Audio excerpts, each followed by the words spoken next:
Por eso les dije que hoy las viudas tomaban un papel muy protagónico en las lecturas.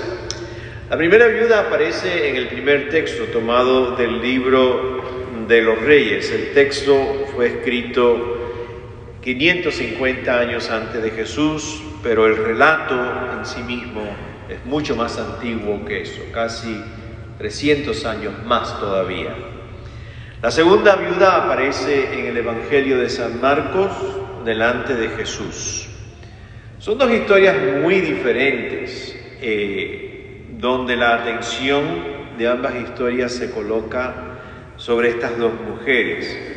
Por lo tanto, obviamente, la liturgia de la palabra, a ti y a mí, nos está queriendo decir algo hoy muy importante a través de estos textos y a través de estas dos personas, de estas dos viudas. Vamos a comenzar por la primera viuda, la viuda que aparece en el primer libro de los Reyes, la viuda que aparece con el profeta Elías. Primero que nada, hay que decir algo de Elías. Elías es el profeta del Antiguo Testamento más admirado por los judíos y por los cristianos. Vivió 850 años antes de Cristo. Y todavía Elías permanece en la memoria del pueblo judeo y del pueblo cristiano como un hombre extremadamente importante. Porque fue un profeta extremadamente valiente, osado, muy fuerte, milagroso. Pero también Elías aparece, sobre todo en este texto, como un hombre cansado y un hombre ya desencantado realmente incluso de su vocación de profeta. Elías aparece ya, y verán por qué, como un hombre muy cansado, y lo que quiere realmente es morirse. Viene huyendo del hambre. Elías había experimentando Israel en ese momento una sequía que llevaba ya casi 3 años. Y viene huyendo también de una famosa reina, Jezabel, que fue una mujer terrible, y Jezabel le había puesto precio a la cabeza de Elías. Por lo tanto, podemos decir que Elías es un refugiado político y económico. Tiene hambre, hay sequía en su tierra, y también viene siendo un refugiado político porque los poderes políticos de Jerusalén estaban detrás de él y le querían literalmente arrancar la cabeza al pobre Elías. Elías sale huyendo de su tierra y huye hacia el norte y termina en una región, en una ciudad que se llama Sarepta, lo que viene siendo hoy el Líbano. La gran ironía de la vida es que Elías, que sale huyendo de Jerusalén, huyendo de Jezabel, que era una reina pagana que había terminado en el trono de Israel, se había casado con el rey judío. La ironía de la vida es que Elías termina precisamente en el territorio de donde había nacido Jezabel, en Sarepta. El pobre hombre más vulnerable no puede encontrarse. Y en esa gran vulnerabilidad, en esa huida del hambre y de la persecución política, Dios lo ha ido preparando. Y se encuentra entonces en Sarepta con esta viuda, que es pagana, es una mujer fenicia, y está junto con su hijito y está preparando su último alimento, que son unos cuantos panecillos que iba a hacer con la poquísima harina y aceite que le quedaba. Y dice el texto algo muy terrible. Dice que esta mujer se iba a comer, ella y su hijo, los últimos panecitos, y entonces iban a esperar la muerte, de hambre, literalmente, porque ya no tenían más nada que comer. Esta mujer se encuentra con un extranjero. Elías es extranjero en su tierra, y se llena de compasión hacia Elías, y le tendrá compasión. Y lo que hace es realmente heroico. Esta mujer toma un riesgo de compartir lo poquísimo que tenía, la poquísima harina que tenía y aceite para ella y para su hijo. Esta mujer no espera nada. El texto del libro de los Reyes no dice que esta mujer esperara ningún favor de Elías. No lo conocía.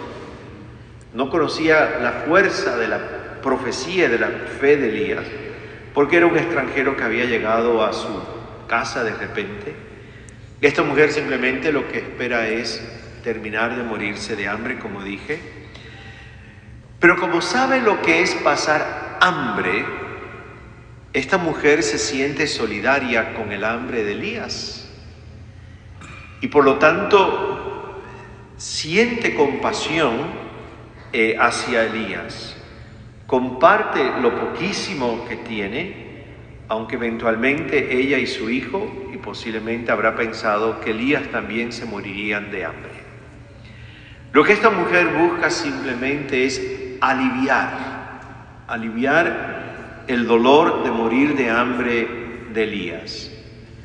Y ante este gesto heroico y de una auténtica santidad, una mujer pagana, Elías profetiza y le dice: la tinaja de harina no se vaciará, la vasija de aceite no se agotará, hasta el día en que el Señor envíe la lluvia de nuevo sobre la tierra. La viuda de Sarepta, movida por la compasión hacia alguien hambriento, porque ella vivía hambre también, lo que hace es crear un espacio de compasión y de solidaridad y de fraternidad con Elías. Y porque se atrevió a hacer eso desde su propia miseria, Dios la bendice. Dios la bendice porque se lanzó a hacer algo inaudito, compartir lo poquísimo de ella y de su hijito con alguien que como ella tenía hambre también. La segunda viuda del Evangelio de San Marcos, la viuda en el templo, pues San Marcos la coloca como una figura muy contrastante, de una forma bastante dramática, con los escribas, los súper religiosos del momento. Y Jesús los describe a los escribas como un tipo de religiosos que le gustaba llamar muchísimo la atención sobre ellos mismos, ser reconocidos, ser adulados. Y dice incluso que se paseaban con amplios ropajes, recibían reverencia en las calles, los asientos de honor en las sinagogas, los primeros puestos en los banquetes, y lo peor que dice San Marcos que hacían estos escribas era que se aprovechaban de la vulnerabilidad de las viudas y le sacaban la plata con largos rezos. ¡Wow! Peor no puede haber sido la cosa. Aprovecharse de la vulnerabilidad de una viuda con largos rezos para sacarles la plata. Y aparece la viuda como contraste ante esta actitud de los escribas, gente de una arrogancia enorme. Aprovechándose de las viudas, aparece la viuda y el contraste es increíble, porque esta viuda a la que Jesús apunta es callada. Esta viuda no llama la atención sobre sí misma de ninguna forma, no hay nada ostentoso en sus gestos, nadie la adula, nadie la reconoce, nadie le da honores. Ni siquiera sabemos su nombre, como tampoco sabemos el nombre de la viuda de Sarepta. Igual que su compañera viuda de la primera lectura, esta mujer también lo da todo. Y solo lo sabe Jesús, solo lo sabe Dios Padre. Lo que esta viuda simplemente en el templo que hace es enfocarse en la presencia de Dios, en lo divino, presta atención a Dios, y todo queda entre ella y Dios. ¿Qué aprendemos, gente? ¿Qué aprendemos de estas dos viudas? Bueno, de la primera viuda de Sarepta lo que aprendemos es que jamás se nos olvide nuestra historia, que jamás se nos olvide nuestros momentos difíciles, los momentos en que no supimos cómo íbamos a pagar la luz, cómo íbamos a pagar el mortgage o la hipoteca o el alquiler, y cómo íbamos a pagar la comida, cómo íbamos a pagar medicina. Que no se nos olvide, porque en el momento que se nos olvide, perdemos la conexión con el que tiene hambre. Y esta mujer lo que hizo fue recordarnos a nosotros que nunca se nos olvide nuestras historias de dolor, para poder entonces conectar de una forma compasiva y sin hacer juicios cuando nos encontremos en el camino con alguien que también está sufriendo.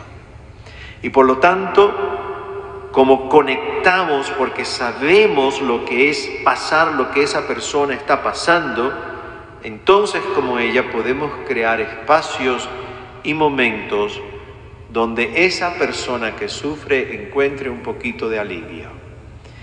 Incluso si nuestra respuesta exigiera de nosotros enormes sacrificios.